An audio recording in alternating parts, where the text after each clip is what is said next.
magnifique ici. Benvenuti in Italia, et plus précisément dans la Vallée d'Aoste, cette magnifique région nichée entre la France et la Suisse, au nord-ouest de l'Italie, et que nous allons avoir le plaisir de découvrir ensemble. Entourée des plus beaux sommets d'Europe, la plus petite des régions italiennes regorge de trésors et de sites naturels absolument magnifiques sur lesquels les Valdôtains veillent précieusement. Alors il semblerait que la météo veuille nous jouer des tours, mais cela ne devrait pas altérer mon moral et le plaisir surtout que j'ai d'être avec vous. Allez, andiamo!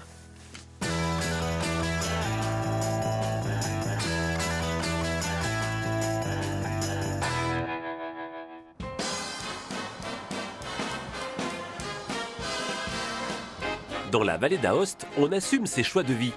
Je ne pourrais jamais vivre en ville. J'aime trop la montagne et là où nous sommes. Je l'appelle le lieu magique.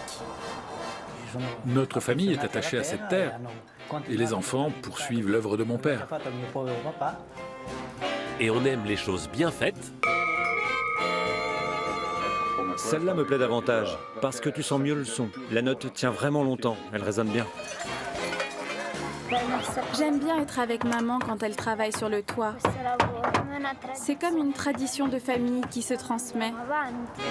Et gourmande. On utilise la fontaine pour nos entrées, pour la fondue, la polenta. Tu sais, ici la fontaine, c'est vraiment la reine de notre cuisine. Sophie Jovillard n'est pas au bout de ses surprises. Bienvenue au Château Royal de Sarre. J'ai oublié de te dire que c'était une demeure de chasse.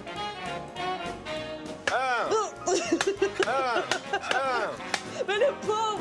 Ah, c'est du brutal! Un voyage qui lui fera prendre de la hauteur. Il y a 45 ans, j'avais 15 ans et j'avais fait toute la saison là. Allez, c'est parti. Le piloter en montagne, c'est un petit peu plus difficile. Il faut être entraîné. Bienvenue dans la danse! Bonjour! Grazie! Faut que je me mette à l'italien, hein? Bonne journée!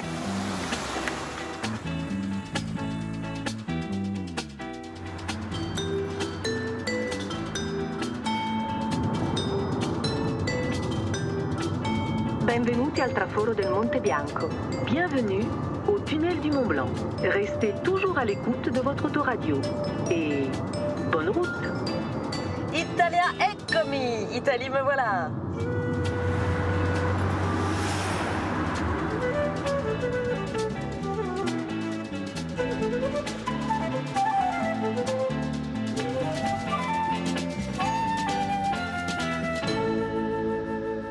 Buongiorno Roger! Ciao Sophie! Comment ça va? Très bien, toi? Oh bah écoute, ça va très très bien avec ce soleil là qui est au rendez-vous. On a de la chance. Ah ouais, j'ai traversé le tunnel du Mont Blanc et hop, le soleil est apparu. C'est toujours comme ça. Hein? C'est la magie de la montagne, hein? Oui, côté soleil ici. Exactement. On va prendre le téléphérique, le Skyway, qui d'ici nous amène à Pointe-le-Brunner, à 3400 mètres d'altitude. Et là, on va mettre pied sur le glacier et on va faire une belle promenade ensemble sur le glacier. Ça me plaît beaucoup cette idée. Ça va Allez, être on y hyper beau. Ça va être très très beau, ouais, c'est sûr.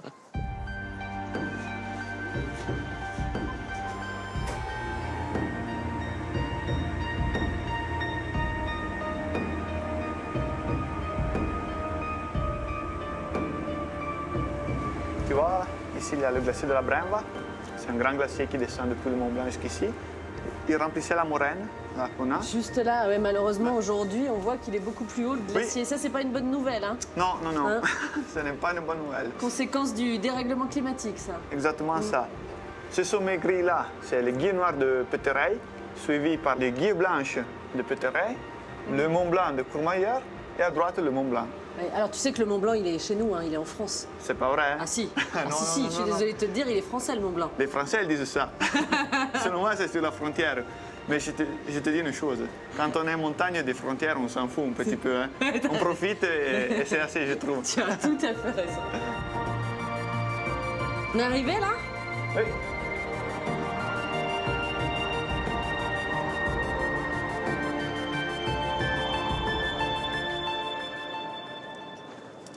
Ok, viens Sophie, on va s'encorder. Ok. Alors là, on est vraiment à la frontière. Hein. Oui, ici on est sur la frontière. Un petit vent là, Oui, tout léger. un petit peu de vent, moi, c'est bien pour ne pas transpirer trop. J'avais pas peur d'avoir trop chaud. C'est parti, alors Ouais. on marche avec la corde bien détendue Ok. entre nous. Ok, et tu suis ma trace. Très Ok? bien. On y va.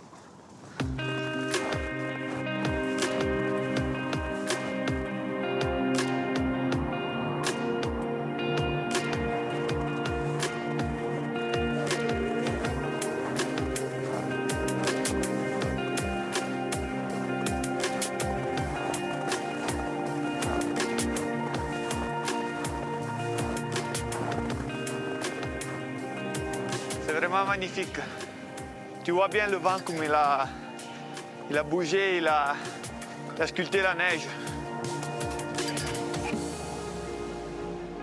J'ai été toujours fasciné par la montagne et je suis vraiment content de faire ce métier qui, selon moi, c'est le plus beau au monde. Et j'ai de la chance d'avoir cette passion et d'être né ici.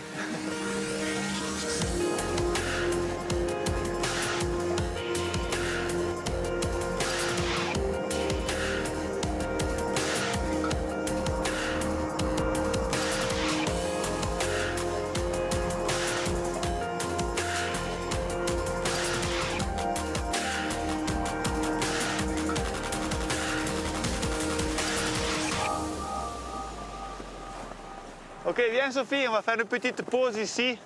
Comme ça, je te montre l'accueil Val d'Autun en montagne. C'est gentil ça. C'est une pause avec vue. Oui. D'un côté, on a la dent du géant, c'est 4014 mètres. Et de l'autre, le Mont Blanc avec le Mont Maudit et le Mont Blanc du Tacul. Le mythique Mont Blanc. C'est drôle parce que quand on est là, on a l'impression qu'on pourrait presque le toucher. Et pourtant, il n'est pas à côté. Hein. Il est à 4810. Oui. Et là, à peu près, on est à combien? On est à peu près à 3300 mètres Oui. d'altitude. Donc On il y a est- encore un petit peu de marge hein, pour y aller. Oui, Ouais. on est en plein sur le glacier du géant. Ok. Ouais. Et là, on voit bien la mythique Vallée Blanche, Oui. qui est très fameuse en ski. Bah, d'ailleurs, je reconnais, moi, là, en face. C'est chez nous, ça. Oui, exactement. Là, celle-là, c'est le Guy du Midi. Ouais. Et on y Et- arrive depuis Chamonix. Bien, Sophie. On commence avec la reine de la Vallée d'Aoste, la Fontina. La Fontina, c'est le fromage local. Oui, C'est ma première, mais à mon avis, pas ma dernière Fontina du séjour. Hein. sûrement pas. Et moi aussi, j'en profite. On est bien, là. C'est On vraiment est très, pas mal. très hein. bien. Ouais. Alors, Vallée d'Aoste, c'est la vallée, bien évidemment, mais c'est aussi la ville hein, d'Aoste. Tu la fréquentes, toi, un peu, ou t'es vraiment qu'un homme des montagnes? Alors, comme c'est l'unique ville qu'on a ici, on est obligé de la fréquenter, mais c'est quand même une belle ville. Bon, ben, je te garde avec moi parce que je suis très curieuse de découvrir Aoste. Ah, merci. Alors, on va voir Aoste ensemble. On redescend alors. Ah oui.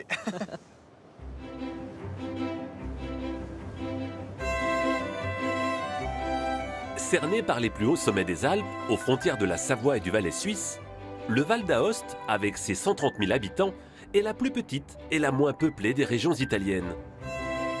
Ce qui ne l'empêche pas de compter bien des particularités culturelles. D'ailleurs, la vallée d'Aoste bénéficie d'un statut spécial. Le français, par exemple, y est langue officielle, aux côtés de l'italien,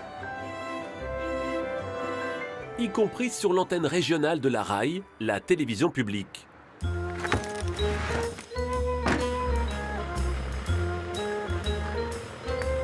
Toute la rédaction est sur le pont, ces jours d'élection régionale. Un scrutin très suivi ici. Et pour cause, le gouvernement régional élu aujourd'hui est autonome en matière de santé, d'éducation ou encore d'emploi.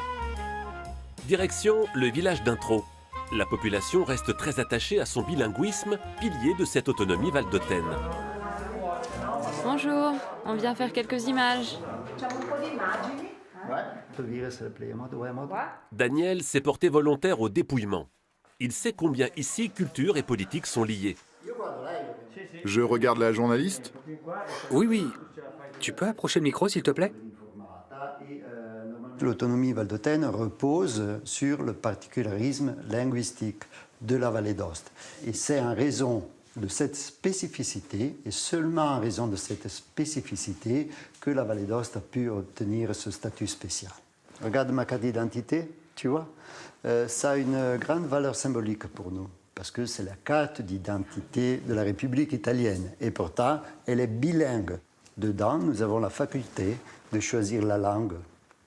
Donc, dans mon cas, c'est le français, et c'est un choix. Daniel Fusina est un ardent défenseur de la culture valdôtaine, et en particulier de sa langue. Celle que les Valdôtains utilisent au quotidien depuis des siècles n'est ni l'italien, ni le français, mais le franco-provençal. Moustache. Allez, fatele écrire comme le crayon a pris, moustache. Moustache. Dans son bureau d'Aoste, il s'applique patiemment, tel un moine copiste, à créer un dictionnaire en ligne du patois valdôtain. Donc ici, on écrivait français, on étudiait en français, on priait en français, mais on parlait couramment en franco-provençal. Et les deux langues n'étaient pas en compétition, elles étaient complémentaires. Dans son village, Daniel et la plupart des habitants conversent davantage en patois que dans l'une des deux langues officielles. Michela, salut Daniel. Adon? Ti sei da là? Ani giusto finire, Ezza. Ah, bon. Allora, dove? Gutenberg. Oui, là, pro, et demain, mettre pour te le droit, va bien? D'accord. Va bien. Adon, on se vient demain? Ouais. Quand tu donnes, salut.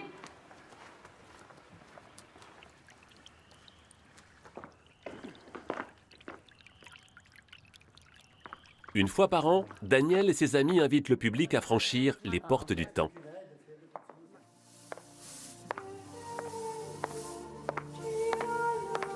À la lumière des lampes à huile, des comédiens amateurs, tous habitants du village, interprètent des scénettes en franco-provençal, racontant la vie quotidienne de ce peuple de montagnards.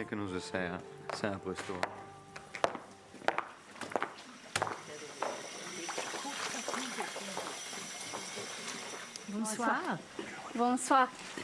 Bon, Mina, Lucia, vai vir. Ehi, ta madama, non può continuare il viaggio poi. Ehi, vai, la pista è come un quiz. No. Volei prendere qualcosa, va? Voilà, Lucie vient de dire que vous avez la peau sèche comme celle d'une coquille. Mais ne vous inquiétez pas, elle va vous donner quelque chose pour votre peau. Vous verrez. Les permis? C'est bien, on entre.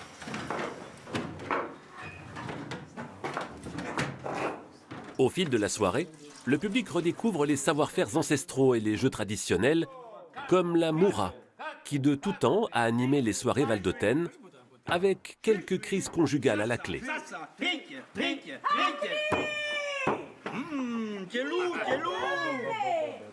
Mi vo penseri pudere se tutta la vegliavo? Le tolo zocolo tra ieri, si sta la venette, le strabua.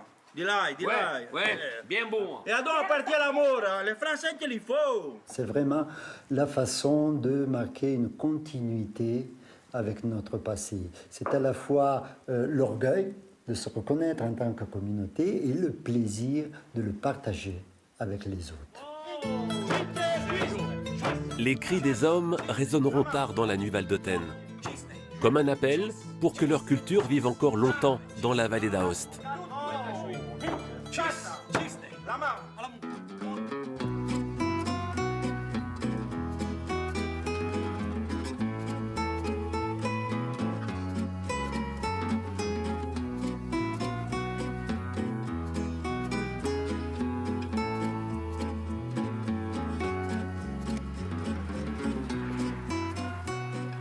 Bon, ça y est, on a quitté ta jolie montagne, là, Roger, pour arriver à la ville. Presque la capitale, hein, pour toi. Oui, tu vois, Aoste, c'est la ville où j'ai fait mes études. J'ai étudié ici à l'Institut agricole régional. Et puisque j'étais passionné plus que d'agriculture, de l'environnement, tout ça. J'ai bien aimé les études que j'ai faites, je répéterai. C'est bien. Quand tu es arrivé ici, la première fois que tu as vu cette grande ville, qu'est-ce que tu as ressenti? Je ne m'en souviens pas très bien la première fois, puisqu'on est aussi ici, puisqu'il y a l'hôpital. Oui, c'est ça. Non, oui, la première fois, c'était à la naissance, c'est ça, la maternité. Oui. D'accord. Mais dans ma tête, quand j'étais petit, l'image de la ville, c'était Aoste. C'est ta référence, oui. C'était pas Rome ou Turin ou je ne sais pas quoi. Et là, on a l'arc d'Auguste. À qui on doit la création de la ville? Ah, la ville, ça a été bâtie par les Romains. Et je pense le 25 avant Jésus-Christ. Ouais. On peut dire que c'est une petite Rome des Alpes.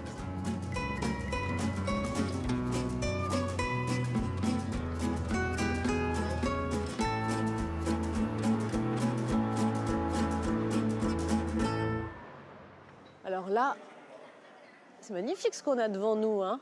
Oui, c'est l'ancienne porte prétorienne d'Aoste, la porte d'entrée de la ville à l'époque des Romains, puisqu'elle s'était entourée par des murs de Sainte pour la protéger.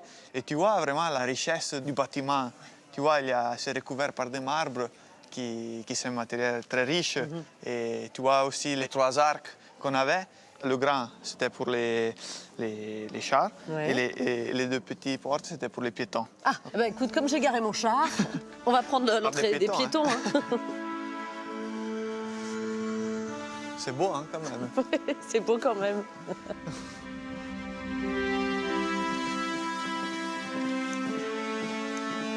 Alors, voilà ce qui reste du théâtre romain. Oui, c'est déjà pas mal. 22 mètres d'auteur.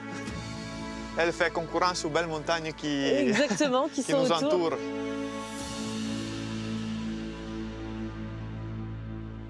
On pouvait imaginer qu'il y avait combien de spectateurs là ici? Ouais, on hypothèse qu'on pouvait avoir 3 000 à 4 000 personnes ici qui s'assoyaient à regarder les spectacles de l'ancienne Aoste. Et pense qu'ici, pendant le 1833, les gens de la ville ils le voulaient employer comme carrière de pierre. Mais non, ils étaient prêts à tout démonter? Oui, pour bâtir l'hôtel de ville. Alors l'ancien chef de la ville, le monsieur Gall, la légende dit qu'il est allé à pied jusqu'à Turin, chez le roi, pour défendre le théâtre romain. Eh bien écoute, il a bien fait, parce que ça aurait été un sacrilège de le détruire.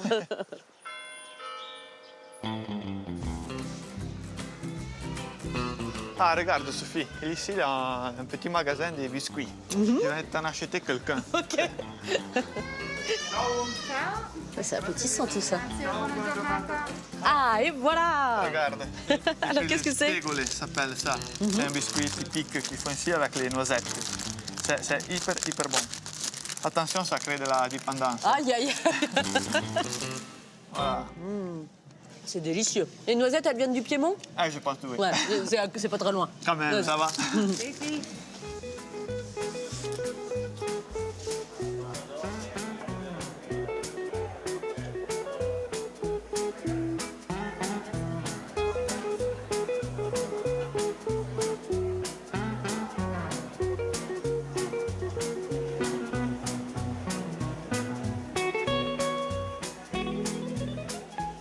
Ces petites ruelles là. On retrouve ces façades colorées qui se marient bien avec les couleurs d'automne, je trouve. Quand même, c'est plein des anciennes maisons, tu vois. De belles anciennes maisons.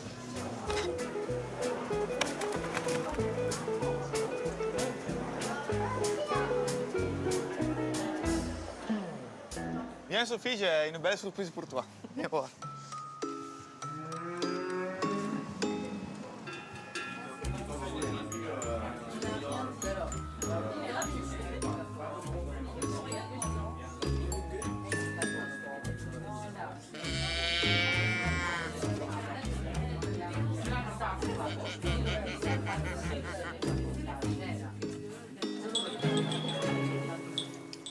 Buongiorno. Oh, buongiorno.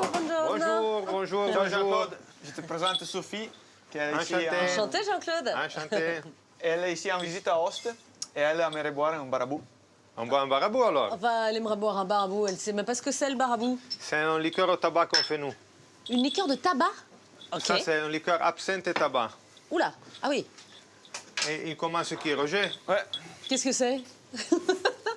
La façon pour le boire. Attends, j'ai pas compris là. Qu'est-ce que... Toutes les fois que moi je dis un, vous lui donnez un coup sur la tête. Que tu dis un? Ouais, un. Aussi un peu plus fort. Ah bon? Le doigt dans le verre. OK. De suite dans la bouche. Alors, madame, quand je dis un, hein? Un. Mais le pauvre! Maintenant, cul sec. Quand c'est bien avalé, le doigt. Et voilà un barabou. Madame. Ça va aller, moi. Tu tapes pas trop fort, hein. Un coup pour essayer. Aïe. Le doigt dans le verre. Ouais. Dessus dans la bouche. Vous êtes des grands malades, hein. Alors, quand je dis un... Aïe. Un. Maintenant, cul sec. Ah, c'est du brutal. Cul sec, ça va pas être possible, les copains. Et voilà. Ok. On a d'autres liqueurs au tabac si vous voulez Non, goûter. c'est bien, par contre, ça va aller. Mais par contre, je veux bien que tu me racontes comment tu l'as produit, cette liqueur. Et ça, c'est un liqueur qu'on a commencé à faire parce que mon arrière-grand-père, qui faisait le contrebandier, quand il démontait le sac à dos où il avait emporté le tabac, ceux qui restaient dans le fond, il le ramassaient, il le mettait à macérer dans l'alcool. Et ma grand-mère rigolait parce que vu que le résultat, il n'était jamais bon, il devait le radoucir dans quelque façon. Alors il prenait du miel et il faisait ce liqueur. C'était une coutume, c'était un porte-bonheur. Avec qui il faisait de la contrebande? Et le Valais suisse. Avec les Suisses, pas avec les Français. Surtout avec la Suisse. Ah ouais, c'est surtout les Suisses qui font la contrebande. Pas les Français, ça c'est pas notre genre. Non, c'est pas notre genre. C'est pas notre genre. Je suis pas sûr. Tiens, je te rends ça, hein, pour le prochain coup de massue que tu voudras mettre à quelqu'un. C'est comme ça que vous accueillez les visiteurs. Voilà. C'est ça. Et on a la tête dure, alors il faut... C'est pour ça. Bah, merci pour l'accueil, alors. Bye bye, ciao, ciao, ciao. Sacré blagueur, toi.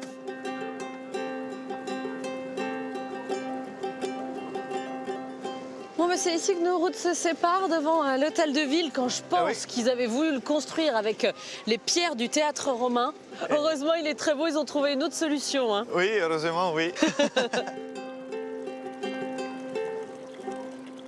En tout cas, tu as été un guide parfait, hein, que ce soit ici à Aoste ou dans les montagnes. Cela dit, je crois que quand même ton élément reste la montagne. Hein, donc tu dois avoir très envie de la rejoindre. Merci pour tout. Et puis, bah, écoute, c'était une très belle façon de commencer ce voyage en vallée d'Aoste. Merci Sophie, merci à toi et bonne continuation de ton voyage. Grazie mille. Prego. Ciao, ciao.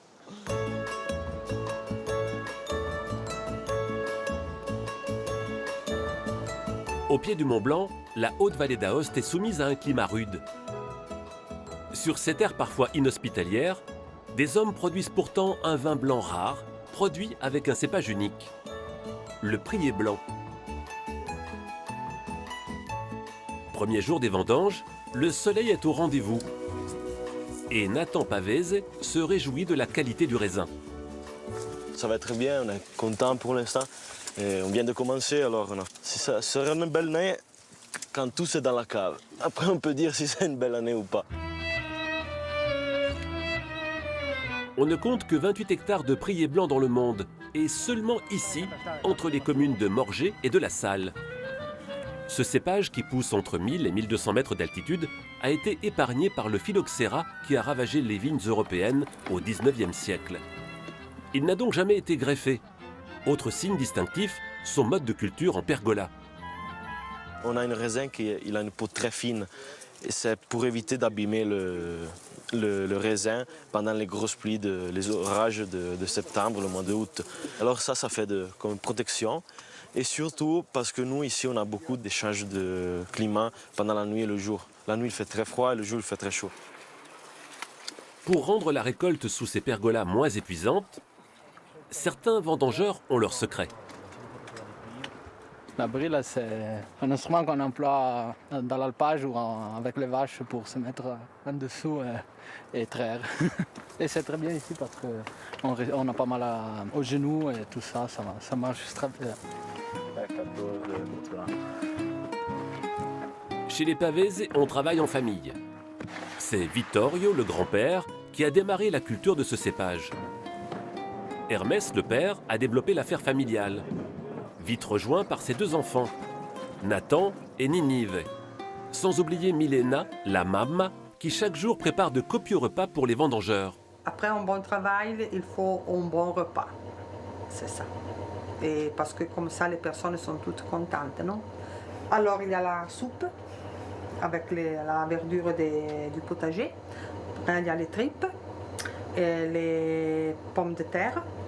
Pour qui n'aime pas la tripe, j'ai fait du chamois au four. Qui en veut? Ce soir encore, 3 générations de Pavese sont réunies autour de la table pour célébrer cette belle aventure familiale. De la soupe avec de la pâte. Notre famille est attachée à cette terre. Et aujourd'hui, les enfants poursuivent l'œuvre de mon père. C'est la plus belle satisfaction, je pense, pour une personne, avoir une entreprise qui a toute la famille qui travaille chez nous.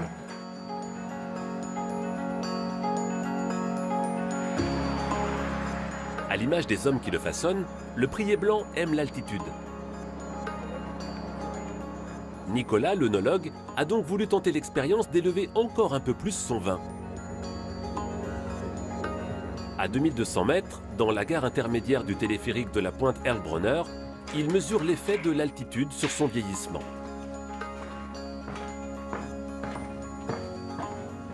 Je regarde la levure, comment ça passe l'évolution. Donc, on va laisser ici les bouteilles 3 années. Et ça nous aide beaucoup plus pour maintenir un peu l'âge de qualité. Et ça, en altitude et à une température qui est constante ici, à peu près 10 degrés pendant toute l'année, ça nous donne une évolution du vin vraiment spéciale qui est différente aux mousseux qu'on trouve, qu'on produit le même à Morges.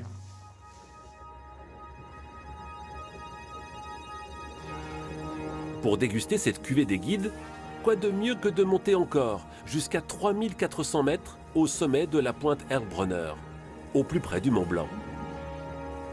Après 36 mois de vieillissement, ce spumante, comme on dit ici, revendique fièrement le titre de vin mousseux le plus haut d'Europe.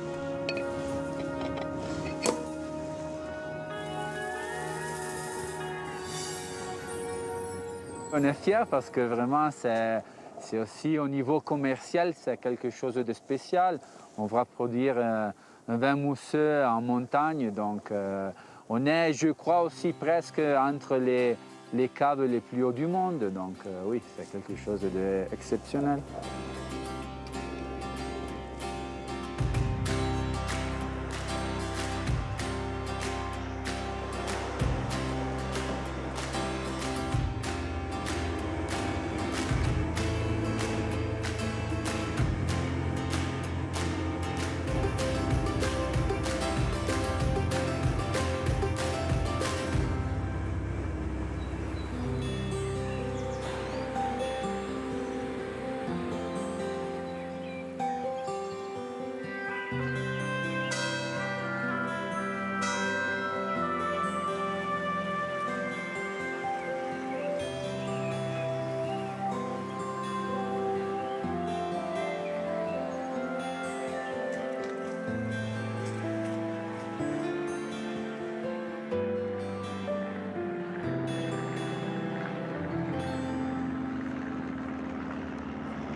Siamo a India, Yankee Delta in finale.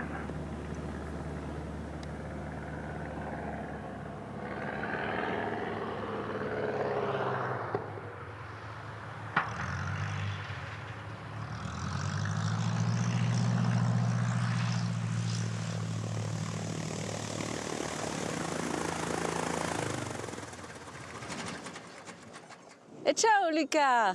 Bonjour. Ça va? Très bien, et toi? Très bien. En tout cas, c'était très beau hein, de te voir arriver là. Oh, c'est superbe. C'est quand même pas une piste d'atterrissage comme les autres là ici. Hein, non, c'est un altiport. Il est en pente. Et la pente, ça permet d'avoir des distances de décollage et d'atterrissage plus courts. D'accord. Cet altiport a été construit en 1967 sur l'idée des altiports qui étaient construits avant en France, comme Méribel, Megève et Val d'Huez. Ouais. Je suis arrivée par le téléphérique et je vais redescendre avec toi en avion. Ouais. Ça va être assez exceptionnel. Ah ouais, c'est la classe. Hein. Ouais. Moi, cela dit, j'avais pas trop le choix que d'arriver par le téléphérique parce qu'il n'y a pas d'accès par la route ici. Ils n'ont jamais ouvert la route pour le trafic. Il y a des petites moyennes agricoles. Ouais. Mais sinon, il n'y a pas de voiture. C'était un choix qu'ils ont fait les habitants de Chamois dans les années 50. Par contre, ils ont choisi d'avoir un altiport. Ah oui. Et ça, c'est plutôt une bonne nouvelle pour toi. Oui, une bonne nouvelle pour les pilotes. Si on est passionné de la montagne et du vol, ça, c'est le paradis. On peut faire un petit vol, je t'invite, et on ne va pas monter trop haut parce qu'il y a une forte turbulence en altitude. Ah, pas les turbulences, juste un petit vol tout calme tranquille. Comme ça. Ouais, tranquille, on fait ça. Okay. Je passe de l'autre côté? Oui, vas-y, je t'accompagne.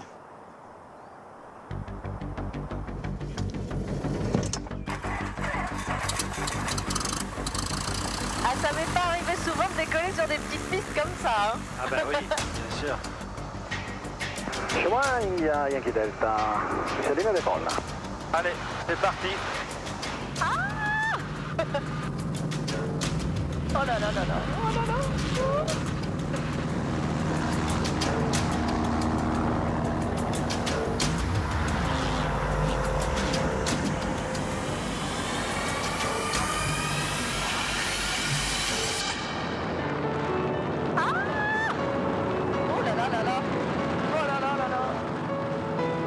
Impressionnant, c'est très impressionnant là le décollage. Hein.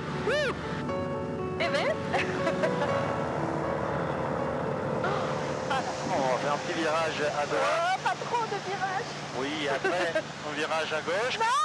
On voit bien Chamois, notre gauche. Et on voit la piste. Est-ce que tu sais combien il y a d'habitants à Chamois? Une centaine à peu près.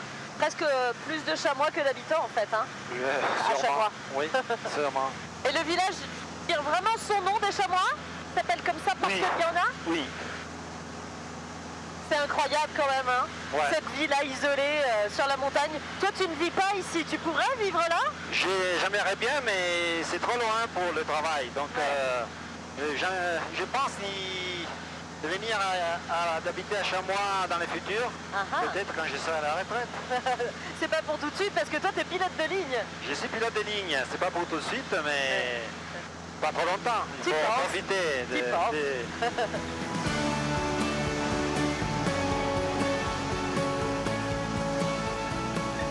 Il y en a des sommets exceptionnels hein, ici en Italie. Oui, à droite il y a le groupe de Mont Rose. Et les Monts Roses, il y a des sommets de plus de 4000 mètres, ils sont très très intéressants.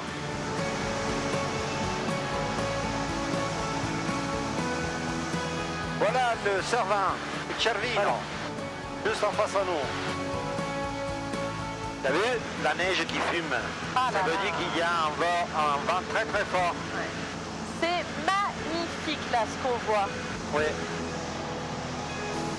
Qu'est-ce que ça représente pour toi de voler ici dans ces paysages? Le vol, c'est la liberté. Et piloter en montagne, c'est un petit peu plus difficile. Il faut savoir, il faut comprendre les vents, comme aujourd'hui par exemple. Et voilà. Pardon. Voilà, comme je disais, là, ça bouge. C'est ça. C'est un vol de plaisir, mais il faut toujours être très vigilant. Il faut être entraîné. Merci beaucoup Lucas de me faire vivre ce moment absolument exceptionnel. Mais c'est un plaisir pour moi.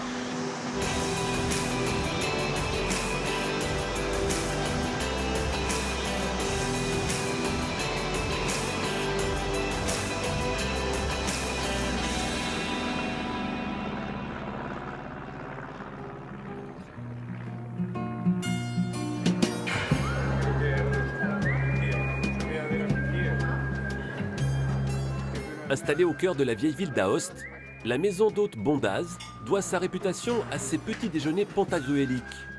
Et ici, 100% des produits sont originaires de la vallée. Alors ça, c'est le vrai jambon d'Aoste. C'est une AOC de notre région qui date de 1300. Et voilà, pour vous. Vous avez un fromage Valdôtain, c'est toute une production locale. Vous avez voilà, la Fontine qui est notre fromage AOC et le jambon de Bosse. Et bon appétit. En France, lorsque l'on croit acheter du jambon d'Aoste, on achète en réalité un jambon industriel fabriqué en Isère. Car l'authentique jambon d'Aoste est lui produit depuis 1397 dans le village de Saint-Rémy en Beauce, au pied du col du Grand Saint-Bernard. Le jambon d'Aoste, une fois, s'appelait pas jambon d'Aoste, mais tout simplement, il s'appelait jambon de Bourse. Ça veut dire le jambon de Bosse, le nom du village.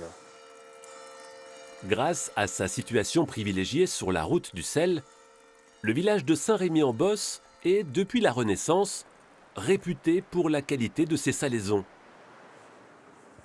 Après, une fois qu'il avait salé le jambon, il cachait les cuisses du jambon dans cette cave qui est plus profonde que le torrent qu'on a à 6 mètres à peu près. Comme ça, la cave est toujours mouillée et l'humidité, il permet au sel de fondre sur le jambon.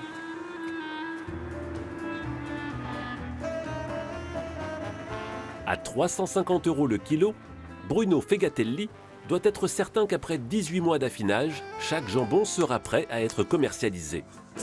Pour cela, il doit sentir chaque jambon individuellement pour qu'il puisse prétendre au précieux label AOP Jambon de Bosse. Maintenant, je tâte les jambons. Je ne peux pas déguster tous les jambons pour savoir s'ils sont bons ou s'ils sont mauvais. Avec un petit os de cheval, il y a un système que nous, on arrive à comprendre si le jambon il est plus bon ou moins bon. Normalement, ils sont tous bons, mais peut-être il y en a quelqu'un qui est moins bon, alors il va être délabellisé. Quant à savoir ce que Bruno pense de ce jambon industriel français qui se fait passer pour un jambon d'Aoste, sa réponse est sans appel. Une escroquerie, rien d'autre. L'autre produit phare de la vallée d'Aoste, c'est la fontine. La production annuelle de ce fromage est telle qu'il a fallu recourir aux galeries d'une mine de cuivre désaffectée pour affiner près de 60 000 meules en même temps.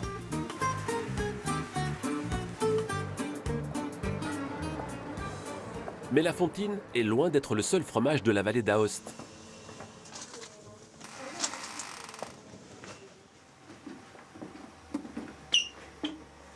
La cave de Stefano Lunardi est remplie de trésors souvent méconnus, tous produits dans la vallée. Ces dernières années, en gros depuis 10 ans, en vallée d'Aoste, la méthode de fabrication a beaucoup changé. Beaucoup de jeunes sont allés faire des expériences en dehors de la région et ils ont ramené dans la vallée des savoir-faire qui ont changé notre manière de penser le fromage.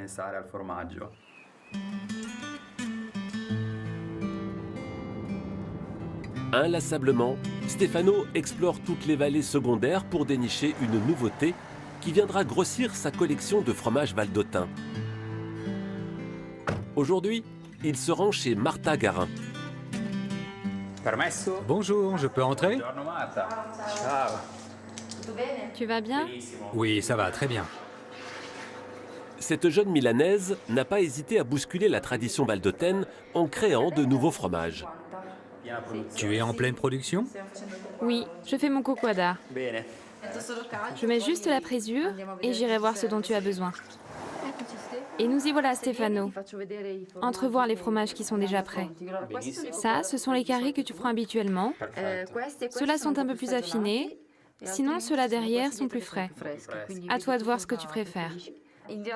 Quand je suis arrivée ici, on me disait « Les fromages ici, on les fait comme ça. On les a toujours fait comme ça et on les fera toujours comme ça. » Et bon, au bout d'un moment, après avoir fait toujours les fromages de la même manière, la Fontine et les autres, je me suis dit « On pourrait peut-être faire quelque chose d'un peu différent, non ?»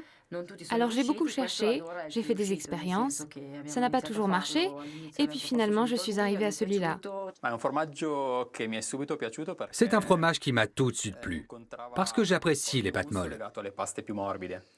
Et ce cocoada a cette facilité de se sublimer en bouche. Ils font très bien. Bon, je t'en prends déjà une trentaine aujourd'hui. Allez, on va faire comme ça.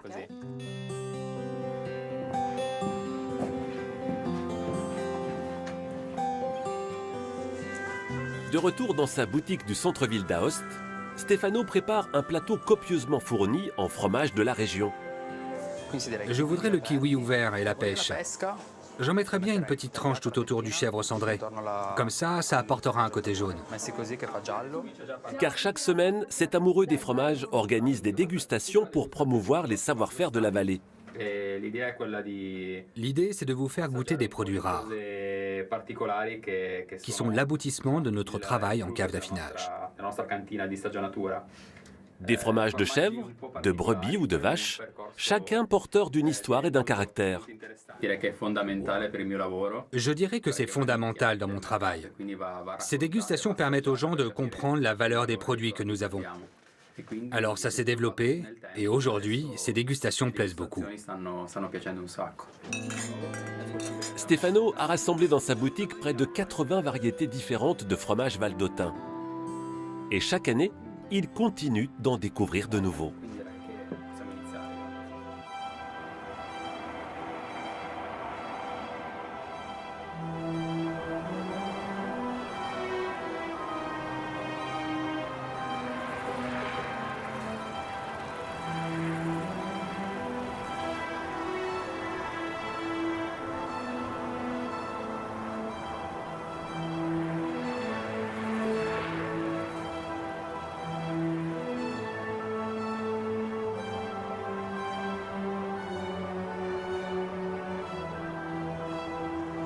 Ciao Valentina. Ciao.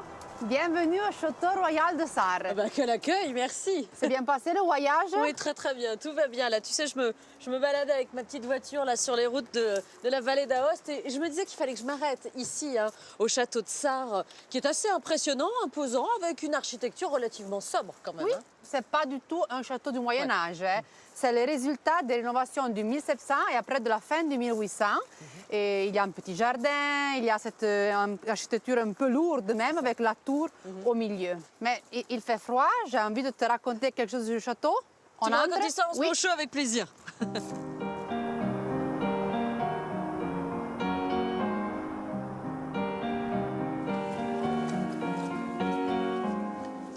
C'est un château qui a connu des propriétaires différents? Oui, si on va remonter l'histoire, beaucoup de propriétaires. Mais le plus important, c'est le roi, le premier roi d'Italie, Victor Emmanuel II, qui a acheté le château en 1869.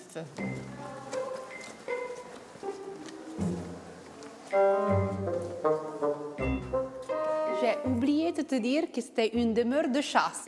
Ah oui. Chasse royale. D'accord. Ce sont des trophées, des corps de bouquetin. Ce sont 3612. Et c'est beaucoup. Ah bah oui, c'est beaucoup. Oui. C'est vrai que c'est très chargé comme décoration. Hein. Mais toi, tu n'as pas encore tout vu.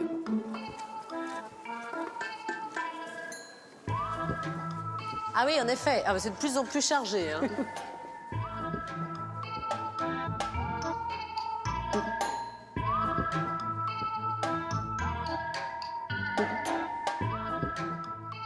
Tu vois, le bouquetin là, c'est chassé par le roi Victor Emmanuel II sous la Grivola, la montagne qu'il a tout près d'ici. Mais en réalité, c'est un paradoxe. C'est même grâce aux chasses royales que maintenant, tu peux voir le bouquetin. Et le roi cherchait de chasser seulement des bouquetins mâles, pas les jeunes et pas les femelles, pour aider la reproduction de l'espèce. J'ai un petit cadeau pour toi, mais on doit monter tout dans la tour. Voilà. Ah oui, vue imprenable sur la vallée, là. Oui. On est vraiment au sommet de la tour du château. Et tu comprends bien ici pourquoi le roi a acheté ce château. On est tout près des trois vallées, la vallée de Cogne, Rème, Val-Savaranche, où maintenant il y a le parc national du Grand Paradiso, du Grand Paradis. Et à l'époque, c'était les réserves de chasse du roi. Alors, je te conseille d'aller rencontrer Claudia et ses collègues, les gardiens du Parc national du Grand Paradis. Et comme ça, tu peux mieux comprendre la protection du bouquetin et de l'espèce.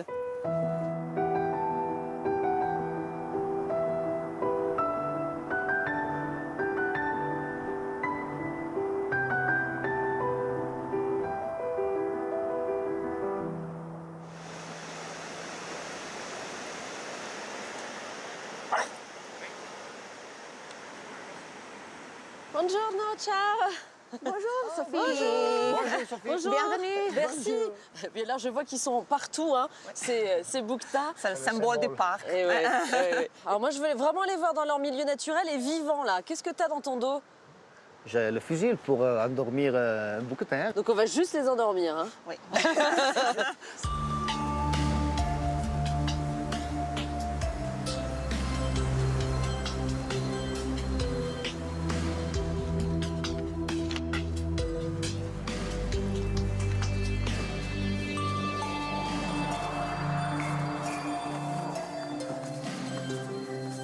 On arrive arrive à quelle altitude là à peu près? On arrive presque à 2300 mètres et on est dans le cœur du Grand Paradis.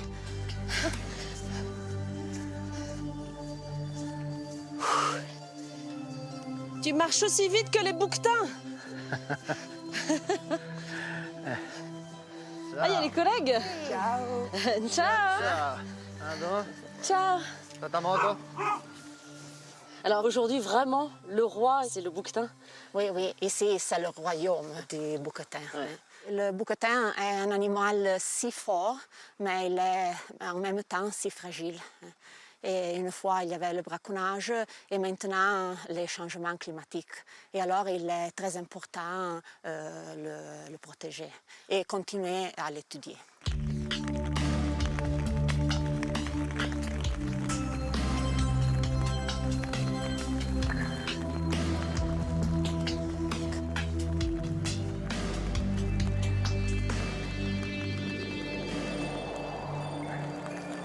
T'as vu quelque chose là?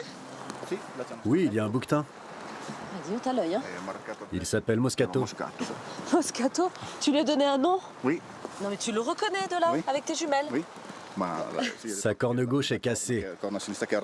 Oui. Et il a une marque bleue et jaune à l'oreille droite. Non mais tu me bluffes. Il y a combien de bouquetins en tout dans le parc et tu es capable de les reconnaître et de les nommer? Il y a 2900 bouquetins dans tout le parc. Mais ceux que je connais, ce sont ceux de mon secteur, qui sont une centaine. C'est plus facile.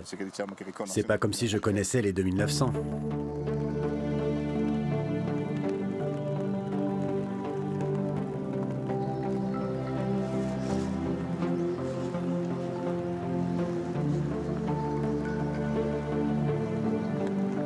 En quoi ils sont aussi importants, ces relevés que vous faites sur les bouquetins?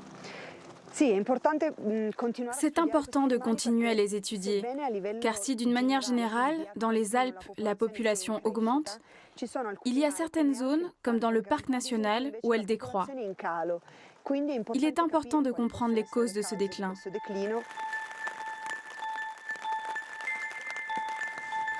Regarde, il y en a deux. À gauche, c'est un petit.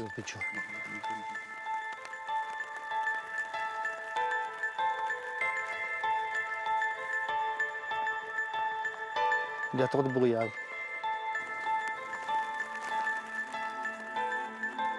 Les animaux sont pas mal nerveux.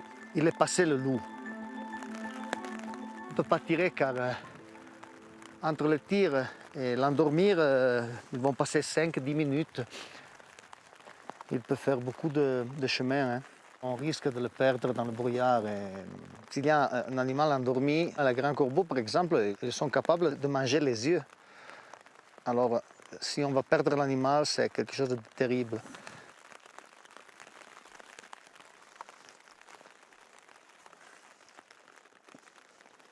Ça l'a pas fait, Stéphano? Non, aujourd'hui, il n'y a pas de conditions favorables pour les bouquetins. Pour les humains aussi, hein? Pour les humains non plus. En tout cas, ce que je constate, c'est vraiment une école d'humilité et de patience, hein, quand on observe la faune comme ça et qu'on en prend soin. Surtout aujourd'hui, dans ces conditions, il ne faut pas se précipiter, hein, car c'est très importante la recherche, mais c'est plus importante l'animal. On vit le rythme des animaux et ils deviennent des amis. Et alors, si on les voit blessés ou souffrants, c'est dur pour nous. Bien sûr. On voudrait les sauver. Alors ça, c'est un vrai métier de passion que vous faites, hein, vraiment.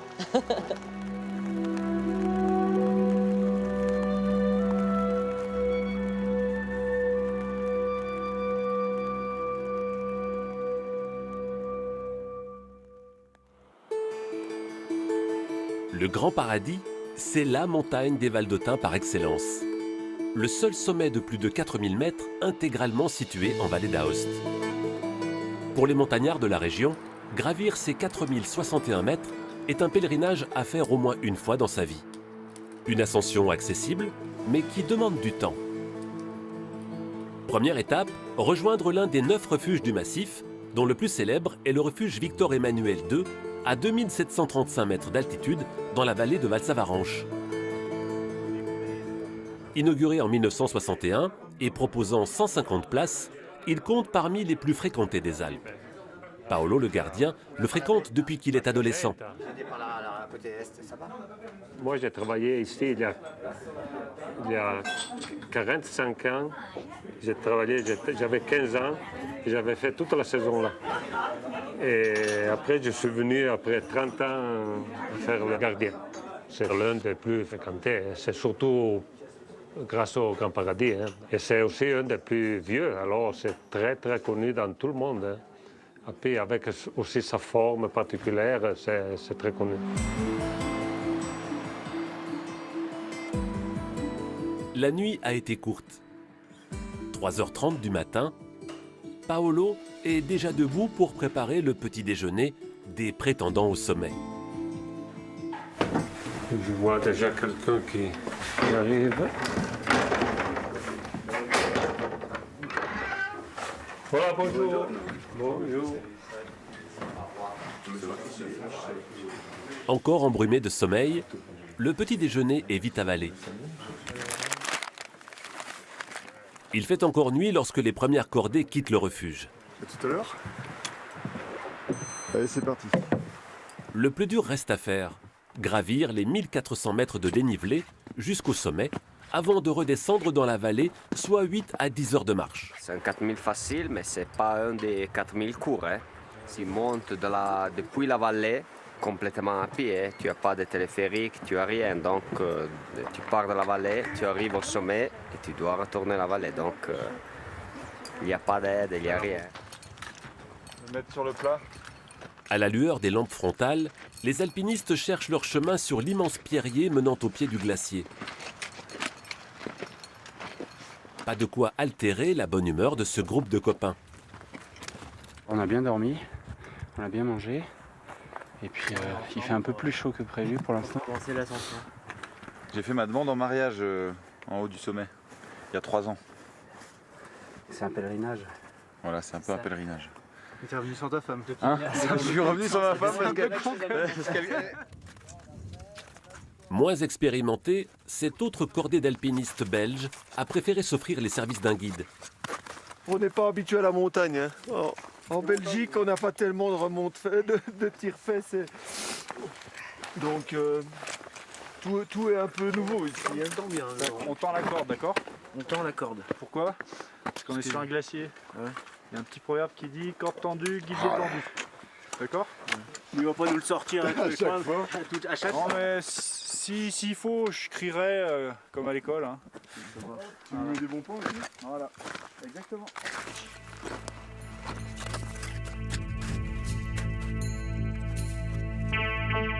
Le jour se lève, révélant un ciel menaçant. Il commence même à neiger et le sommet du Grand Paradis reste noyé dans les nuages. La cordée de copains venus sans guide hésite à continuer. Ça veut dire qu'à la descente, il faut pas traîner non plus, quoi. Mais c'est pas grave, écoute, si on fait demi-tour, c'est pas grave. On n'a pas pris de guide, c'est comme ça. Ça sera pour une autre fois, apparemment. Oui, c'est très bien. On a profité, c'est pas grave, on va pas se mettre en danger.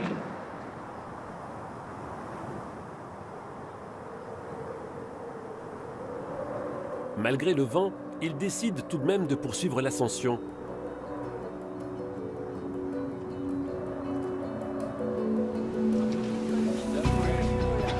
Et 2 heures plus tard, ils atteignent le sommet.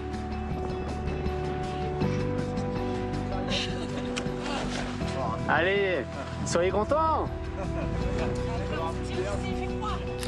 Avec cette météo instable, tout juste le temps d'une photo souvenir au sommet avant de se lancer dans la descente. De retour au refuge, il ne reste plus qu'à célébrer ce succès autour d'un bon plat de pâtes. Au sommet, au paradis. Au paradis.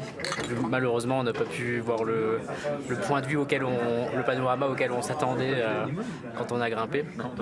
Mais c'était quand même une bonne expérience. Puis on est content d'avoir partagé ensemble surtout.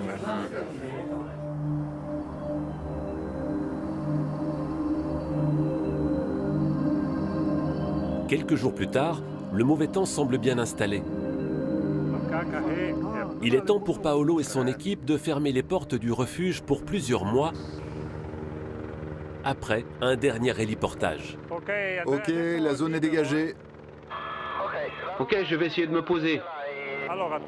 Ok, alors, viens d'abord sur l'avant du refuge, on détache le sac, puis tu vas récupérer la grosse bonbonne derrière. Paolo s'active pour évacuer au plus vite les charges destinées à être redescendues dans la vallée. Il faut faire vite. Les nuages peuvent se refermer à chaque instant et piéger l'hélicoptère. Aujourd'hui, le temps n'était pas très bien, et alors on ne savait pas si on arrivait à faire les vols avec l'hélico, mais maintenant, on est content. Encore une heure après, on est heureux. Et ici, on voit beaucoup de monde, mais tu vois, aujourd'hui, il n'y a plus personne et on semble rester hors du monde. Quelques minutes plus tard, l'hélicoptère s'éloigne une dernière fois, laissant le refuge Victor Emmanuel II au silence de l'hiver, jusqu'au printemps prochain.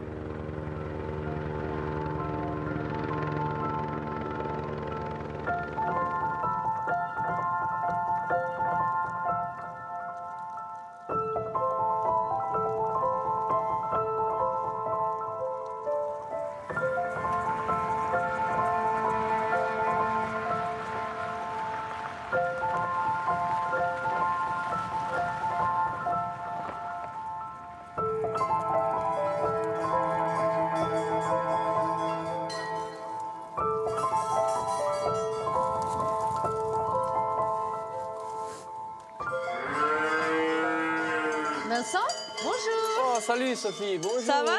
Oui, ça va, et toi? Ça va très bien. Il y a de l'ambiance, dis-moi, dans ton étable, là. Bah oui, aujourd'hui, oui.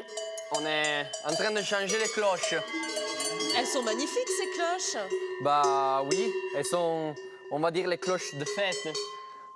C'est l'automne, on se prépare à redescendre pour la plaine et tout dans une dizaine, 15 jours. Elles quittent l'alpage. Voilà, on va fêter ça, on est content quand même de la fin de la saison qui arrive. Donc c'est une fête pour les vaches et une fête pour toi aussi. Exactement, ouais. Hein? Moi, je veux bien essayer de mettre une ou deux cloches, ça me plaît beaucoup cette idée. Ben, sur alors, les vaches. viens, Ouais. je te fais voir, comme ça. Sur les gentilles, hein. Elles Absolument. sont toutes gentilles. Je te fais essayer Oh, avec elles sont lourdes. Charmante et Marmotte. Charmante et Marmotte. Exactement. Oh là là, je te préviens, Charmante, c'est un peu lourd. Hein. Mais on veut pas, c'est ton patron qui a décidé. Hein. Tu vois ça avec Vincent. Oui, ça avait l'air tout simple, ton histoire. Vas-y, aide-moi. Je te fais voir seulement. Tu tires. Voilà, c'est parfait. Là, on peut les sortir.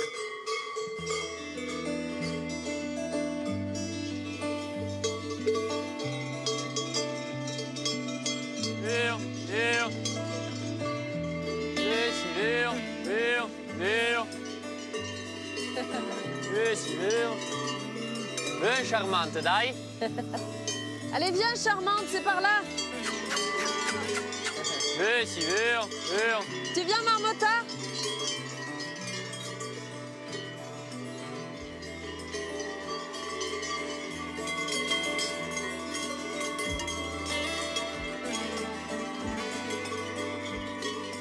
Ah, on sent qu'elles sont heureuses, là, tes vaches. Hein.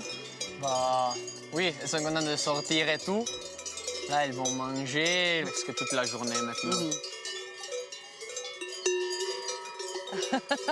C'est du sel? C'est du sel. Ouais. Ils cherchent le sel.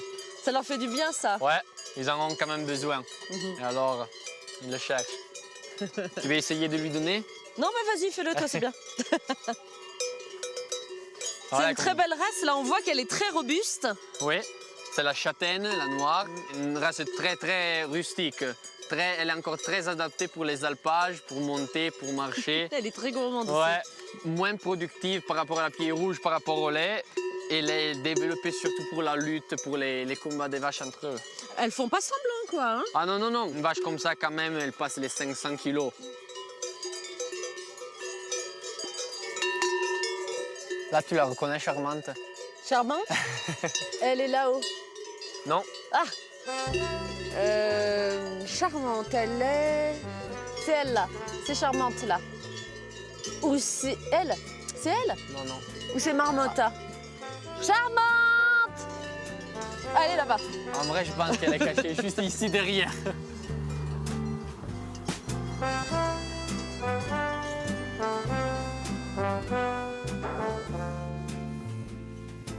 Alors là, Voilà, Sophie, je vais te montrer comment on fabrique notre fromage. Il est beau ton chaudron, dis-moi. Celui-ci, il a déjà fabriqué pas mal de fontaines quand même.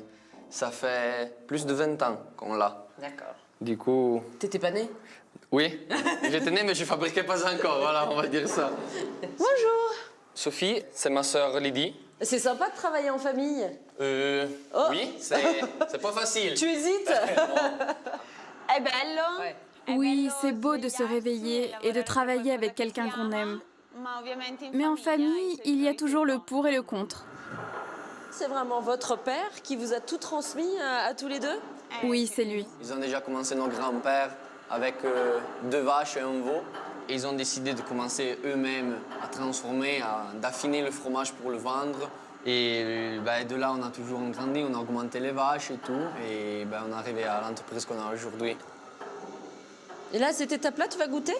Oui, exactement. On va le goûter pour voir s'il est prêt. Ouais. Pourquoi tu te bouches les oreilles? Alors, il y a une technique très simple au début pour comprendre si le grain de caillé, il est cuit, il est prêt. On doit sentir vraiment sous les dents si ça... En italien, on va dire c'est fischia, c'est scritch. Siffler un peu? Ouais. Oui, c'est ça. Tu te bouches l'oreille. J'ai jamais fait ça, hein. Ok. D'accord. Et tu vas vraiment sentir sous les dents le bruit qu'il fait. Le fromage qui sonne. C'est original. Au début, ça... Il fait un petit peu scrunch-crunch, quoi. Voilà. Là, c'est vraiment très, très léger. Il a encore besoin de temps. Bon, bah écoute, on te regarde travailler, t'hésites pas si t'as besoin d'un coup de main. Hein. Comme ça, s'il fait une bêtise, c'est lui qui assume.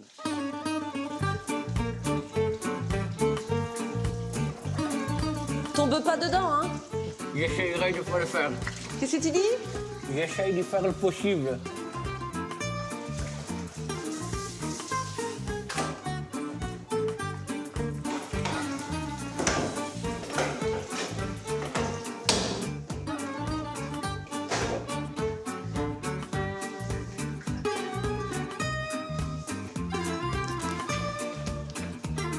Vite, vite, Sophie, les clients nous attendent. Oui, j'arrive. Mais ça fait plus de 10 kilos, là, ton affaire, là. 10 kilos par fontaine, ça fait 20. Ah ouais, c'est ça. 20 kilos, je me disais aussi.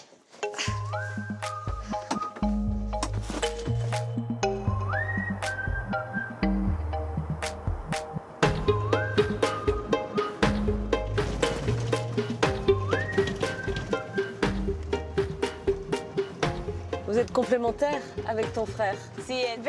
Vincent, il s'occupe du troupeau et de la transformation du lait. Moi, je m'occupe plutôt des naissances et je veille sur les veaux.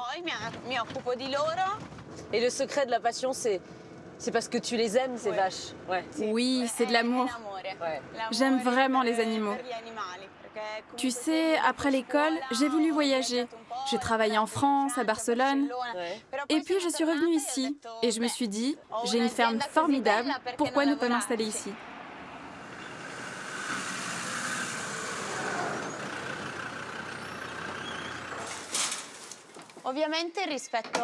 Par rapport aux autres producteurs, on est très petits, nous. On produit 3000 fromages par an, quand certains en font 200 000. Alors forcément, c'est pas la même qualité et on est un peu plus cher. Ce qui rend votre fromage plus précieux que les autres. Oui, exactement. T'as besoin d'un coup de main? Non, ça va aller. C'est mieux que la salle de sport. Bonjour, voici les fontaines. Merci Lydie. Qu'est-ce que tu m'as apporté? C'est la fontaine de l'alpage? Oui, c'est celle de l'alpage. Parfait. Pour cette semaine, on a ce qu'il faut. Comment vous allez la cuisiner, vous, la fontaine? On utilise la fontaine pour nos entrées, pour la fondue, la polenta. Tu sais, ici, la fontaine, c'est vraiment la reine de notre cuisine. Merci beaucoup, en tout cas. Merci à vous. Ciao Lydie, à la prochaine. À la prochaine. Ciao, grazie.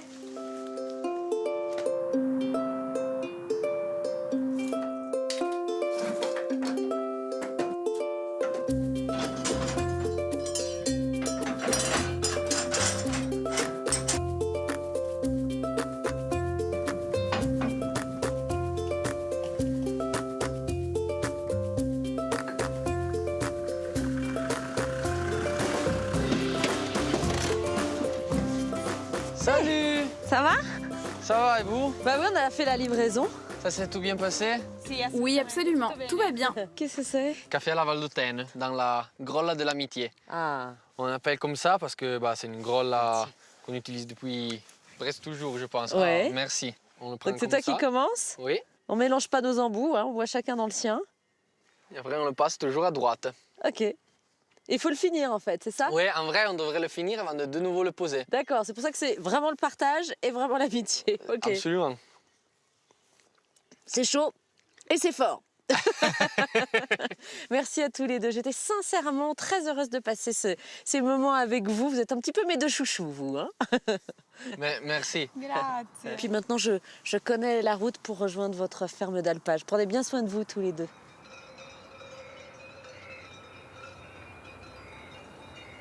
En ce dimanche d'automne, la vallée de Champorcher, habituellement si calme, se réveille au son d'une symphonie de cloches.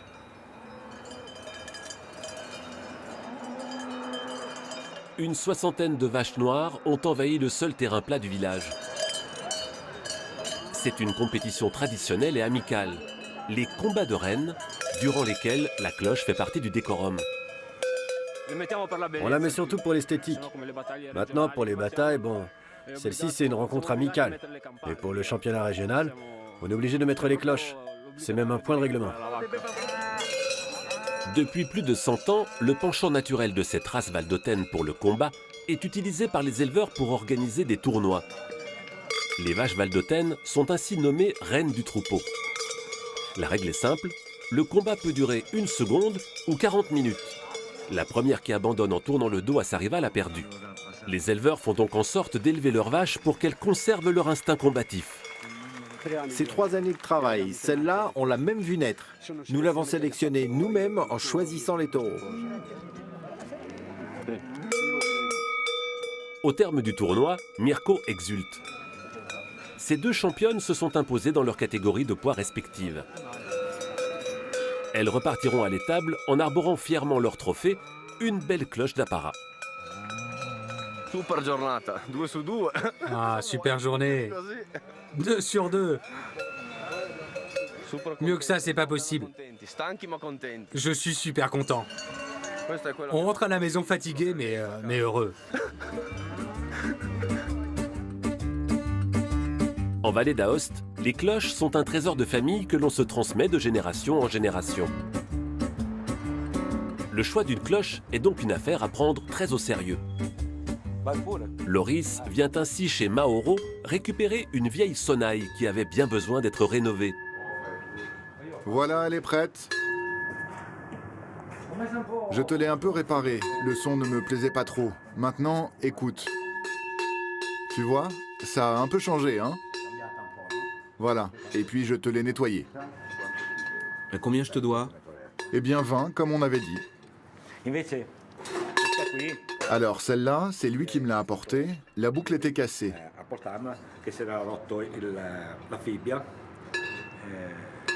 Je l'ai changé, et puis j'ai aussi réparé le collier parce que le cuir est vieux. Ça devient un peu du carton. Donc je lui ai arrangé. Et voilà, elle est prête à être réutilisée cette année. Loris profite de sa visite pour choisir une nouvelle cloche pour sa vache, Moutella, un choix qui se fait à l'oreille.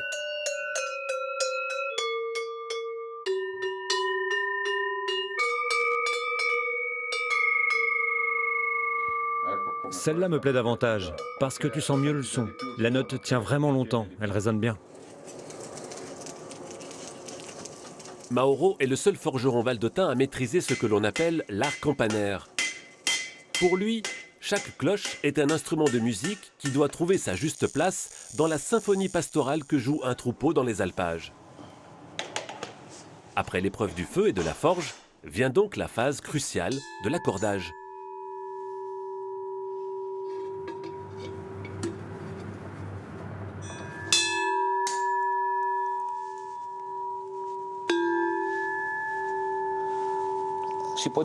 On peut dire que ça,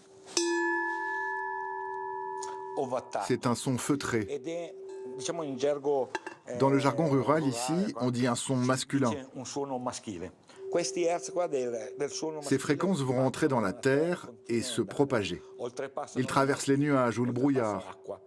Ils traversent la pluie et on l'entend vraiment très loin.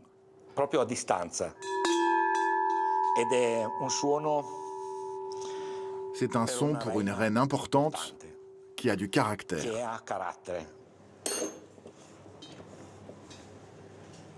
Ne reste plus qu'à monter la cloche sur un collier digne d'une reine. Et voilà. Comme on dit au Val d'Aoste, les jeux sont faits.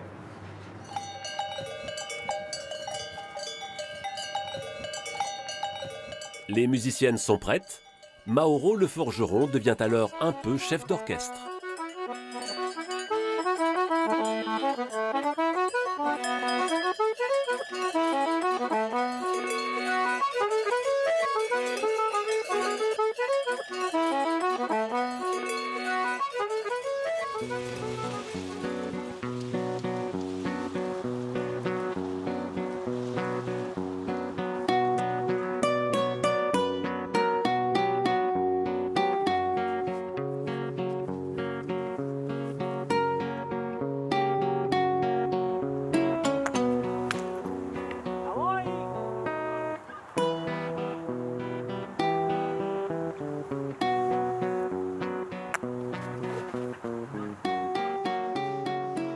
Salut Andrea, ciao.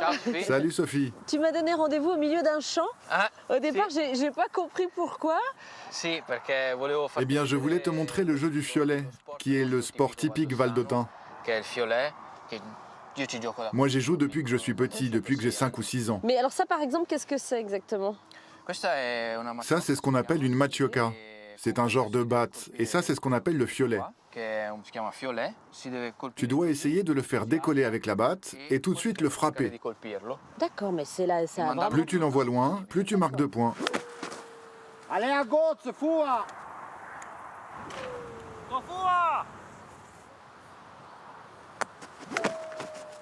You!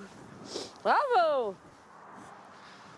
Voilà Sophie, je te présente Gildo. Bonjour Gildo. Buongiorno. Alors voilà, alors si j'ai bien compris, le nom du fiolet, c'est vraiment ça. Oui, L'origine, oui. ça vient de ça. Hein. Oui, exactement. C'est en quoi ça, Gildo? Il le fait avec du bois. Et dentro ci Tu vois, à l'intérieur, il y a des petits morceaux de plomb Ah d'accord, d'accord. pour lui donner du poids, D'accord. pour que le poids soit idéal. Ça doit faire 30-32 grammes. 30, oui. D'accord. Mais ça vient d'où ce jeu exactement? Ça vient d'un petit village du côté du Grand Saint-Bernard. Mais qui a inventé les règles du jeu? On ne sait pas forcément. C'est pas facile de le rappeler. Vous, votre plaisir, c'est de jouer, hein, c'est ça? Allez-y, montrez-moi la technique, parce que j'ai l'impression que vous le posez à un endroit très précis quand même. Hein. Ah oui. Eh, pas mal. Je tape bien là. Il faudrait que tu arrives à le frapper à cet endroit-là. D'accord. Mais tu dois la tenir avec une seule main. Ah oui, c'est plus dur. Oui. Ah oui. C'est compliqué ce truc. Hein.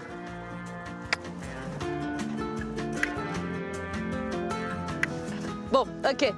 Je pense que je vais y passer la journée. Vas-y Andrea, montre-moi. Eh, bravo! Attention à vous les gars. Champion, bravo. C'est toi qui me porte chance.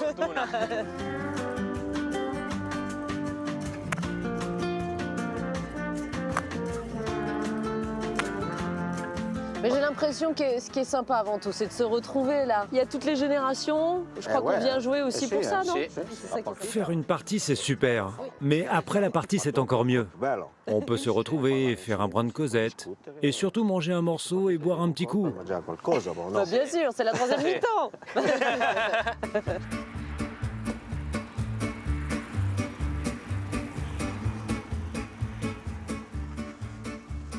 Maintenant, je vais te montrer mon atelier. C'est là où je crée mes sculptures. Ah oui, je vois que tu travailles sur plusieurs œuvres en même temps. Hein. J'ai aperçu un chamois en entrant, une chouette. Tu as plusieurs sources d'inspiration là, non? Oui, je m'inspire beaucoup de la nature. J'aime beaucoup sculpter les animaux.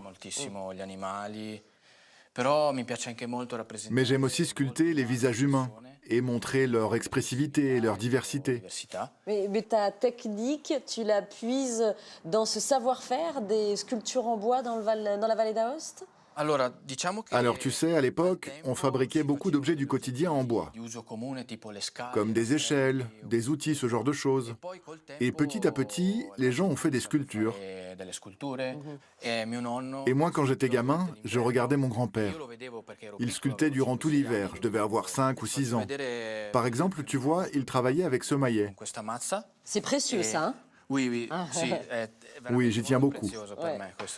Tu as bien appris de ton grand-père, parce qu'il y a des choses vraiment très belles dans ton atelier. Mais tu n'as pas le droit à l'erreur quand même, hein? Parce que là, c'est en un seul mouvement, là. Oui, mais avant tout, je me fais un modèle.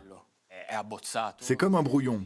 Ce n'est pas très précis, mais ça permet d'étudier les mesures, les postures et la structure. Et là, par exemple, tu travailles sur quoi? C'est pour ça que quelqu'un dit... Oui, c'est moi. Oui, c'est ça. Je place le miroir. Eh oui. Et je commence à coller des petits morceaux d'argile, comme ça.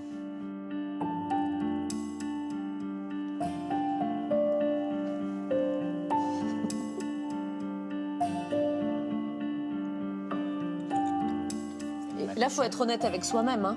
Il faut aussi reproduire ses défauts. C'est ça qui est difficile. Quand je vois mes énormes cernes sous les yeux... Tout va bien.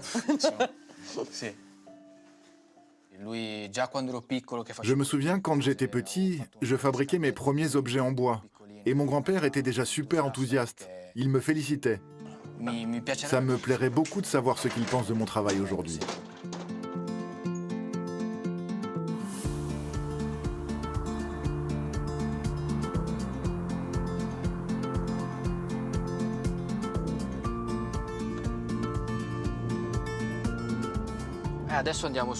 Sophie, je t'accompagne chez ma tante.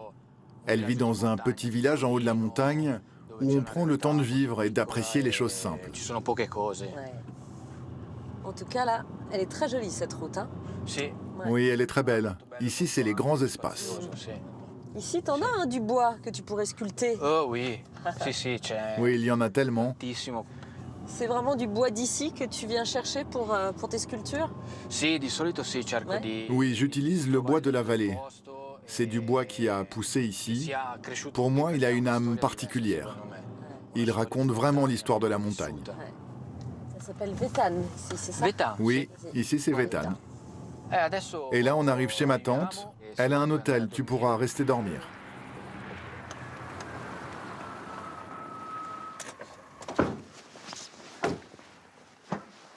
Tu as fait bonne route? Si, grazie. Voilà, Sophie. Sophie, je te présente ma tante Katia. Alors ici, on est chez toi et ça s'appelle Notre Maison. Oui, ici c'est notre hôtel et on veut accueillir les clients comme à la maison. Une ambiance familiale. Tu vas le découvrir. Alors ici, qui a construit tout ça? C'est le père de mon mari qui a tout fait. Ici avant, il n'y avait vraiment rien. Et petit à petit, c'est devenu ce que c'est. Ils ont utilisé essentiellement des matériaux locaux du Val d'Aoste. Bon, alors ce qui est bien ici, c'est qu'on sent donc comme à la maison. Hein? Exactement, comme à la maison. Maintenant, je vais te montrer ta chambre. Et demain, on cuisinera ensemble. Ah bah écoute, avec plaisir. Merci beaucoup de m'avoir accompagné jusqu'ici. On se revoit peut-être, non? Oui, on se reverra. Ciao, ciao, ciao, ciao. Salut toi. Tu viens? Mais oui, mais non, mais c'est ma chambre. Viens, Minou, viens. Viens.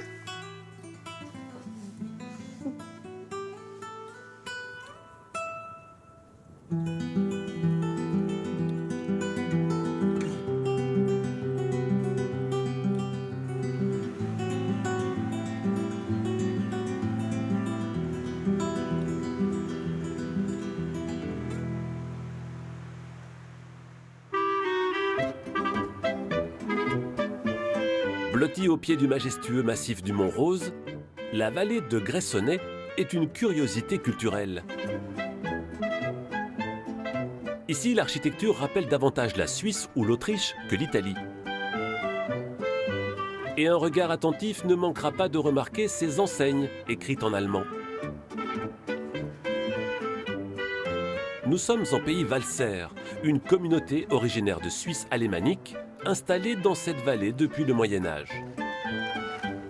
Sur le marché résonne cet accent qui tranche radicalement avec l'italien ou le franco-provençal. Et là, qu'est-ce que tu as de bon? J'ai du beurre, du fromage de brebis, du yaourt. Et ça, c'est du fromage de chèvre. Du yaourt de chèvre? Donne-moi un morceau. Ses clientes conversent avec le commerçant en titch, un dialecte germanique ancestral qui a résisté à la prédominance de l'italien et du français, les deux langues officielles. C'est difficile.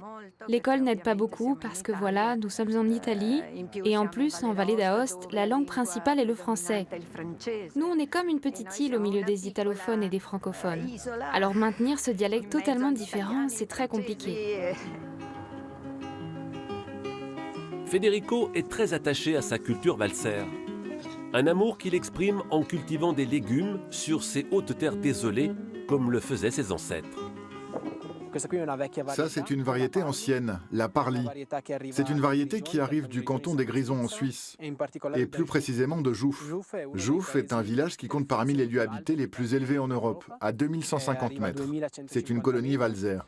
Donc cette variété a toutes les caractéristiques d'une culture typique valser.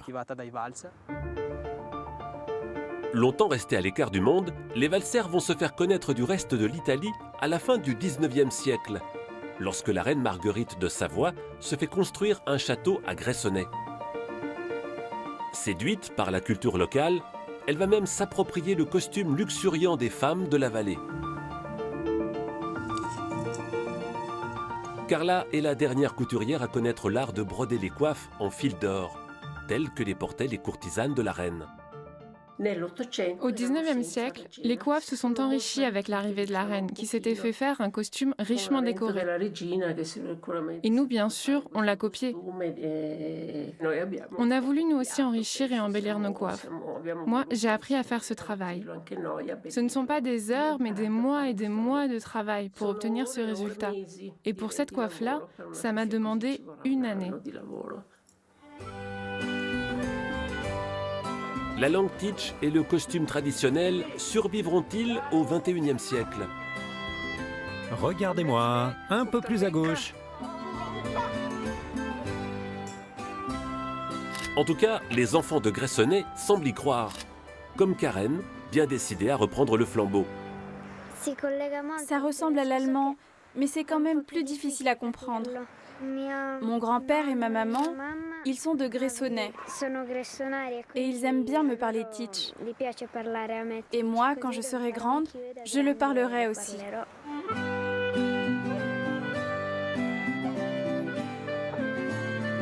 Dans son costume d'Heidi au pays des valsers, Karen rejoint la maison de son grand-père. Le temps d'enfiler ses vêtements de petite fille du XXIe siècle, elle retrouve sa maman, perchée sur le toit du vieux Stadel, le chalet traditionnel. Hé Karen, c'était comment les photos aujourd'hui? C'est bien? Bien. Tu t'es bien amusée? Oui. C'est bien. Tu vois, je refais le toit qui est vraiment abîmé. Je pose celle-là. Et puis, je vais contrôler le reste du toit.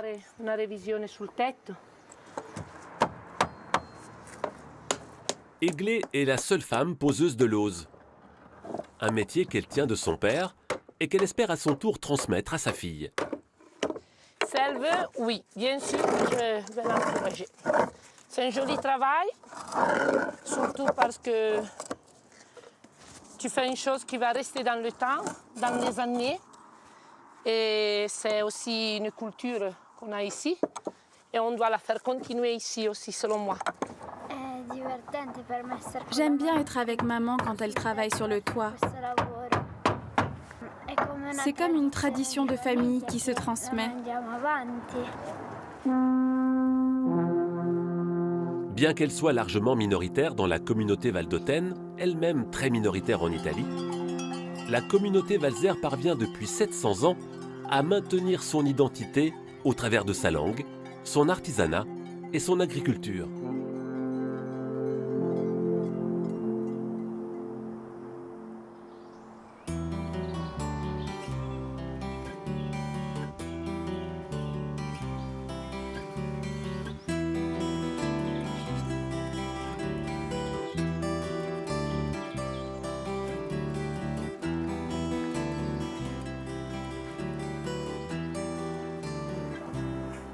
Katia. Oh, bonjour Sophie. Ça va? Oui, tout bien. Toi, tu as bien dormi? Très très bien. Et t'as prévu les vélos? Oui, aujourd'hui, oui, je te porte en vélo. Je t'emmène dans un petit lieu qui, moi, je vais toujours, quand je veux rester un peu seule, il y a une jolie vue, je t'emmène. Eh ben, je t'accompagne volontiers, c'est gentil. Bien. Alors ça, c'est la tienne? Ok. Tiens.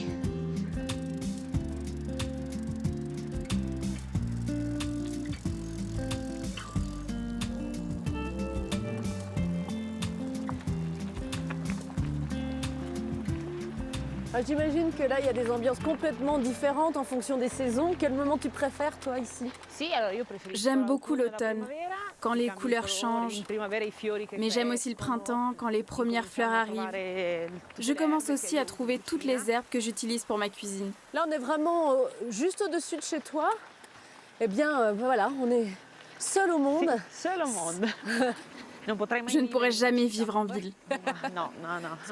J'aime trop la montagne et là où nous sommes. Je l'appelle le lieu magique.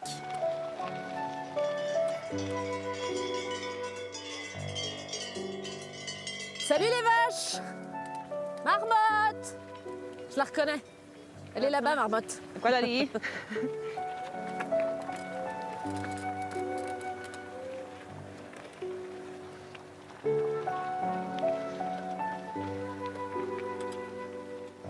Eccoci qua, Sophie. Nous y voilà, Sophie. Regarde cette merveille. Ce panorama, ce silence. Ça donne une sensation de paix.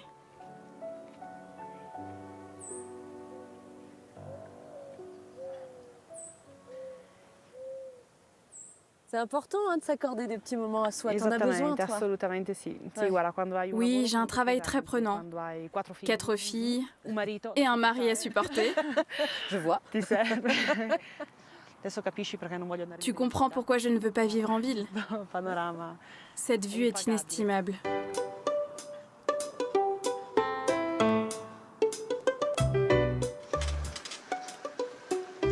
Et voilà, retour chez toi. On va cueillir quelques légumes pour le déjeuner. On va déjà prendre quelques poireaux. Attends, j'ai pas pris le plus simple là. Merci. Tu aimes cuisiner les légumes de ton jardin? Oui, absolument. C'est des produits 0 km. C'est bien ça. On prend des oignons. C'est bon, on a tout ce qu'il faut. Allez, en cuisine. Et voilà, Sophie, je te présente mon royaume. Ah voilà, un endroit où tu aimes être. Absolument, je suis bien mieux ici que sur un vélo. Alors, on va cuisiner un bon risotto, pommes de terre et poireaux. C'est notre plat typique. C'est la mère de mon mari qui m'a appris à le faire. C'est une très vieille recette. Tu vas m'aider? Oui. C'est sympa de cuisiner à deux. Oui, bah t'as le coup de main, c'est un peu plus que moi. Hein. C'est normal en même temps. Moi, c'est mon métier. Maintenant, tu vas éplucher les oignons et moi, je vais faire les patates. Tu me laisses pleurer, hein, c'est ça? Oui, bien sûr. T'as toujours aimé ça, cuisiner, toi? Oui. Oui, quand je cuisine, je me sens moi-même. Tant mieux, tant mieux. Poireaux, oignons, pommes de terre. Et il ne faut surtout pas oublier la fontina. Ouais. Juste pour vérifier si c'est toujours aussi bon. Ça va, je valide. Maintenant, on va ajouter le riz pour le faire revenir. Alors, je sais que quand on parle des pâtes, hein, c'est un sujet très sérieux. Il faut que ce soit al dente. Est-ce que pour le riz du risotto, c'est la même chose? Il faut que le riz soit absolument al dente. C'est comme ça que je le préfère. Parce que ça, c'est très subtil et c'est un sujet très sérieux. Hein. Oui, très sérieux. Sophie, tu peux me passer les patates? On va mettre un peu de parmesan. Et de la fontaine. Le risotto est prêt. Maintenant, on peut aller déguster. On a bien fait de faire un petit peu de vélo avant. Hein. Ça va être très très bon. On fait comme ça en Italie quand c'est bon. Hein. Oui, comme ça. C'est bon. Ah, Andrea, tu es arrivée. Tu manges un peu de risotto avec nous? Oui, avec plaisir. Ah, quand il s'agit de venir manger les bons plats de sa tante, hein, t'es là, hein? Ah, si. Allora, li servo, Sophie. Sophie, je te sers? Grazie. Très très bon. Et alors là, tu vois, il y a un tout petit peu de fontine, pas beaucoup, pas beaucoup. Non. Un tout petit peu de parmesan, à peine, à peine. C'est une vraie maman italienne, non, ta tante? Si, assolutamente. Oui, vraiment. Si non ci fosse lei. Si elle n'était pas là, je ne sais pas comment je me débrouillerais. Merci d'avoir partagé avec moi ta recette. Hein. Ça a été un plaisir. Et toi, tu finis ton assiette, hein? Oui, sans problème. Ben voilà, un voyage qui se termine très très bien en Vallée d'Aoste, avec vous deux. Merci. Merci.